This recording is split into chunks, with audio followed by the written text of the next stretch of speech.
All right, Shalom. This the brother Nahawi from the GMS New Orleans Church, coming with a quick lesson. Before I begin, I want to give infinite honors and praises to Yahweh Ba'Hashem Yahweh Shah Ba'Hashem Kagudash. Double honors to the elders and apostles of Great Millstone, and peace, blessings, and salutations to the hopefully elect. Shalom. And for this quick lesson, I want to go into Salakia, judging being lawful. Judging is lawful, is a righteous thing to do, and the Lord is actually okay with it. He permits, he promotes, he permits and he promotes judgment. Or judging. Okay, so before I get the scripture, let's see what judgment actually is. Right, this that word judgment in the online etymology. It says action of trying at law, trial. Right, action at of trying at law. Right, so what you do is you take someone's actions. I you look at their actions. You weigh their actions and see how it lines up with what's right and what's wrong. Which the law tells you what's right and what's wrong. Okay, so that's the basis of judging. Okay, using the law to discern whether that their actions or what they're doing is good or bad, wicked or righteous or wicked, good or evil. Right, so this is John 7:24. It says, judge not according to the appearance, but judge righteous judgment.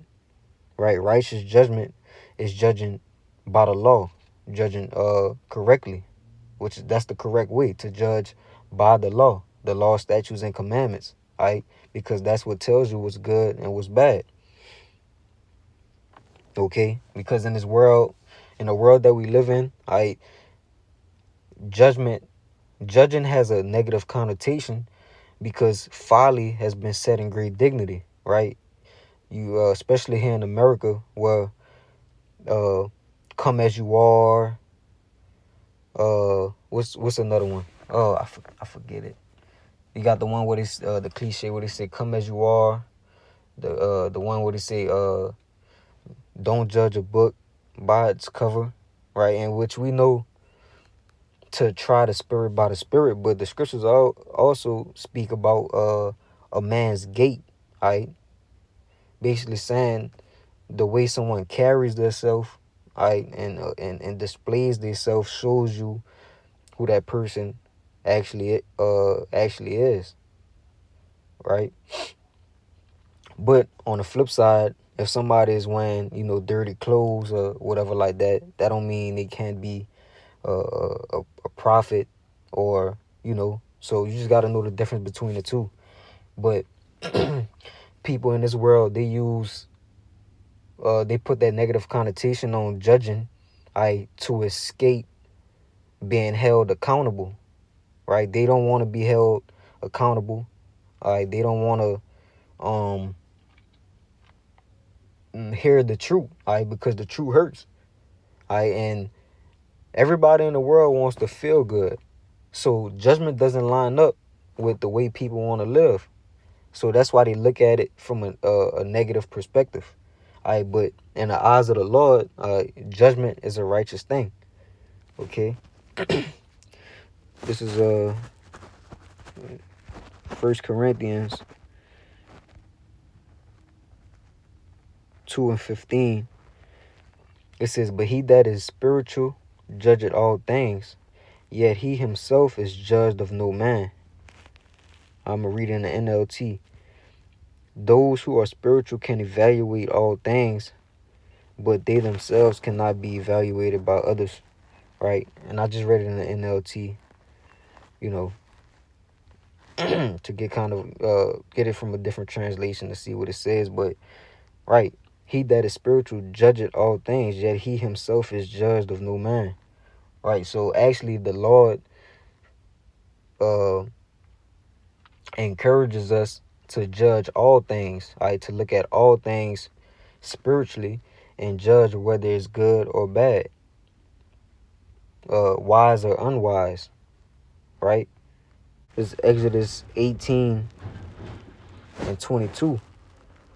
I start at verse 22. It says, and let them judge the people at all seasons And first of all, this is just some background, on this scripture that I'm bringing out.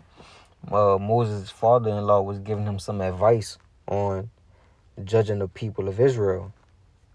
Right, getting some help for him to judge the people of Israel in the many matters that was going on within Israel. Right, because it was just too much for one man to do it all by himself. Okay, but Exodus 18:22, and let them judge the people at all seasons, and it shall be that every great matter they shall bring unto thee, but every small matter they shall judge. So shall it be easier for thyself, and they shall bear the burden with thee. If thou shalt do this thing, and the Most High command thee so, then thou shalt be able to endure, and all this people shall also go to their place in peace.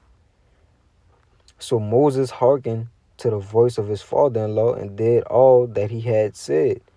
And Moses chose able men out of all Israel and made them heads over the people, rulers of thousands, rulers of hundreds, rulers of fifties, and rulers of tens. And they judged the people at all seasons. The hard causes they brought unto Moses, but every small matter they judged themselves. Right, and this is in a book, and one of the first books of the Bible, the book of the law, right? And there's actually a book called Judges. And what do judges do? They judge, right? So all throughout the scriptures, the law shows that he encourages judging. All right, but we have to understand what judging actually entails, right? And that it's not a wicked thing, or it's not an evil thing to judge. All right, it's actually the right way, to go about things. Okay, but this is just a quick lesson through the spirit. Lord willing, it was edifying. Before I end it, I want to give infinite honors and praises to Yahweh Ba'ashim Yahushua Ba'ashim Kakodash. Double honors to the elders and apostles of Great Millstone, and peace, blessings, and salutations to the hopefully elect. Shalom.